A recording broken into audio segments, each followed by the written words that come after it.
Ya, Bareskrim Polri membongkar sindikat pemalsuan uang palsu senilai 16 triliun rupiah. Ya, polisi menyita alat pencetak uang palsu dalam mata uang dunia. Dalam pengungkapan peredaran uang palsu, polisi menyita uang palsu dalam bentuk mata uang asing seperti dolar Amerika, dolar Singapura, serta mata uang Kanada. Polisi berhasil menyita uang palsu siap edar tersebut dari 4 tersangka yang ditangkap di Bogor, Jawa Barat, dan Tangerang Selatan, Banten. Keempat tersangka tersebut berperan sebagai pemodal, pencetak, dan 2 orang lainnya berperan sebagai pengedar. Polisi juga menyita alat cetak seperti komputer, printer, pisau pemotong, dan kertas khusus. Atas perbuatannya, keempat tersangka ini terancam hukuman maksimal 15 tahun penjara.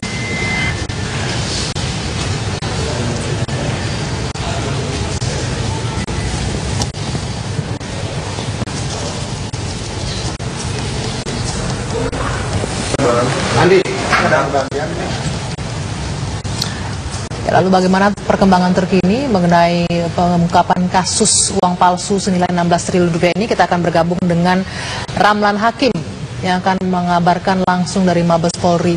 Ramlan, silakan.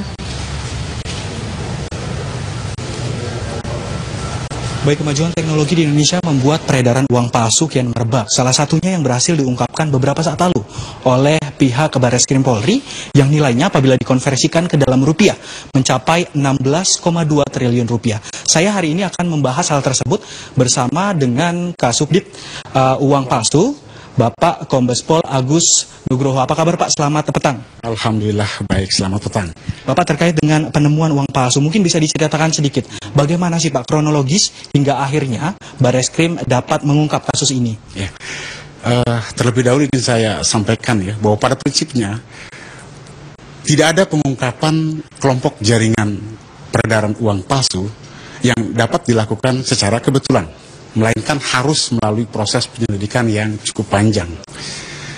Bareskrim Polri terkait dengan pengungkapan ini telah melakukan penyelidikan sejak bulan Desember yang lalu, dan alhamdulillah pada bulan Februari kita berhasil menangkap pelaku pengedarnya untuk kemudian kita kembangkan ke pembuat serta pemodalnya atau penyandang dananya.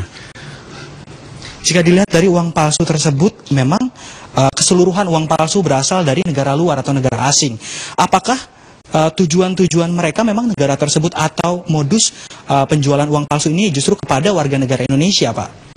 Sasaran daripada peredaran mata uang asing ini lebih banyak ditujukan kepada warga negara Indonesia, dan ini lebih banyak sementara ini dari hasil penyelidikan diarahkan ke wilayah negara Indonesia. Jika dilihat dari kondisi fisik dari uang palsu, baik itu yang bermata uang dolar, euro, ataupun dolar Singapura, memang dari bentuknya terlihat cukup meyakinkan bahwa ini uang asli ya, kualitasnya bagus.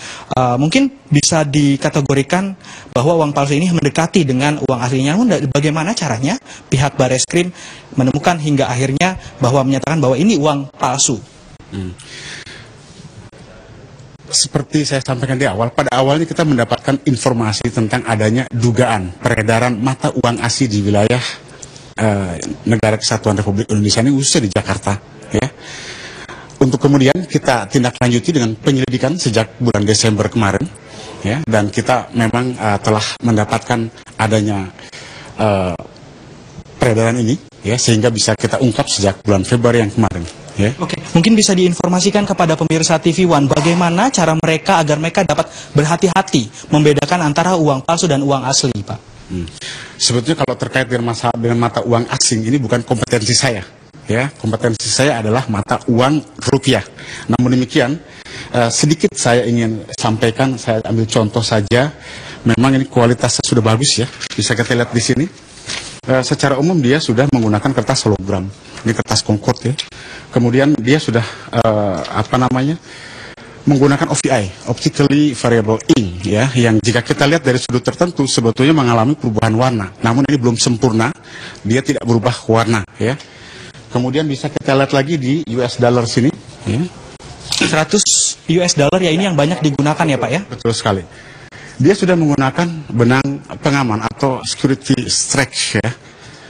Namun jika kita lihat di sini pun, dan di sini pun sudah bisa kita lihat sudah ada watermark atau tanda air ya. Namun demikian untuk yang asli itu yang baru itu sudah ada fitur pengamanan yang lain ya.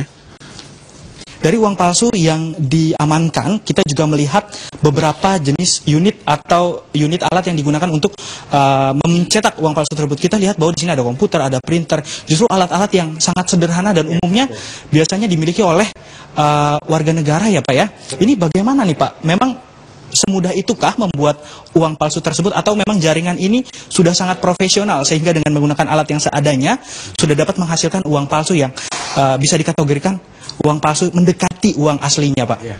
Dengan melihat hasil produksi mata uang palsu ini ya yang mendekati asli ya, mendekati seperti yang asli ya, kita menduga bahwa jaringan ini merupakan jaringan yang cukup profesional ya, yang memang sudah bukan hanya terkait dengan kasus ini saja, namun beberapa waktu yang lalu pun diduga telah melakukan peredaran uang palsu, mata uang palsu ini. Oke, ini menjadi hal yang sangat ditakutkan. Apabila mata uang asing saja dapat dipalsukan, bagaimana dengan mata uang rupiah atau mata uang Indonesia? Apakah jaringan ini juga mencetak mata uang rupiah, Pak? Untuk sementara, dari hasil penyelidikan, mereka belum didapati indikasi ya pemalsuan mata uang rupiah. Namun sekali lagi, dengan mengacu kepada kualitas hasil produksinya, tidak menutup kemungkinan bahwa jaringan ini pun telah melakukan pemalsuan mata uang rupiah. Ini yang terus kita dalami.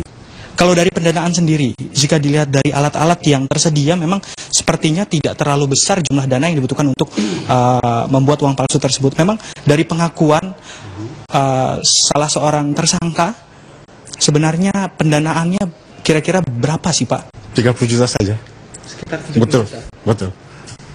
30 juta mereka sudah bisa membuat ini semua. Ya. Karena sederhana sekali, ini kertas-kertas HVS A4, kemudian juga kertas Concord ya, yang masih mudah didapatkan di lapangan. Oke, terima kasih banyak Pak atas waktunya. Pemirsa, jika dilihat memang uang palsu tersebut menyerupai dengan uang asing, namun memang hal ini perlu diperhatikan oleh warga negara Indonesia untuk selalu berhati-hati dalam melakukan transaksi mata uang asing, terutama mata uang asing yang bernilai besar seperti yang pemirsa lihat di depan saya ini. Memang di sini bisa dilihat bahwa nilainya mencapai 1 juta euro dan juga ada pula 1 juta US dollar. Untuk sementara itu yang dapat kami sampaikan dari Barreskrim Polri. Saya kembalikan ke Anda di studio.